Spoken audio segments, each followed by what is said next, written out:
Nous sommes en Chine et on parle économie pour finir avec le PIB de la province de Guangdong dans le sud de la Chine qui a franchi la barre de 11 milliards de yuan, ce qui positionne le pays devant la Corée du Sud.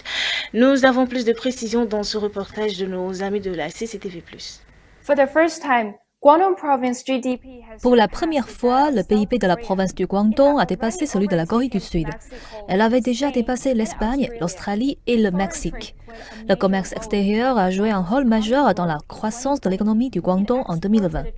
Elle a exporté des milliards de yuans de fournitures médicales, de vêtements traditionnels et d'appareils ménagers. Mais le professeur Lin Jiang affirme que la puissance économique est confrontée à des incertitudes. En 2021 et dans les années à venir, si le gouvernement veut faire de la demande intérieure un moteur majeur de l'économie en double circulation, cela présentera un défi pour le Guangdong, parce qu'il est orienté sur l'exportation. Le Guangdong ne peut pas déplacer toutes ses entreprises vers le marché intérieur. Cette souris fabriquée en Chine m'a coûté environ 100 yuan, soit 15 dollars américains. Alors qu'aux États-Unis, c'est 30 dollars. Si tous les fabricants de souris cessent d'exporter et se tournent vers le marché intérieur, leurs bénéfices vont baisser. Et en raison de l'offre énorme, le prix de chaque article pourrait être encore moins cher que 15 dollars. Les usines peuvent avoir du mal à couvrir le coût des matières premières et des salaires.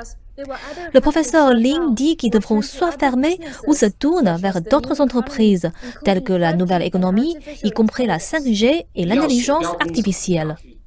Passer de la fabrication d'une souris à un appareil 5G est un grand défi, autant que de faire passer une usine de tissu aux semi-conducteurs. Je pense que grâce à des améliorations et des plans de transformation, plus d'usines qui étaient des exportateurs seront modernisées pour devenir des industries haut de gamme.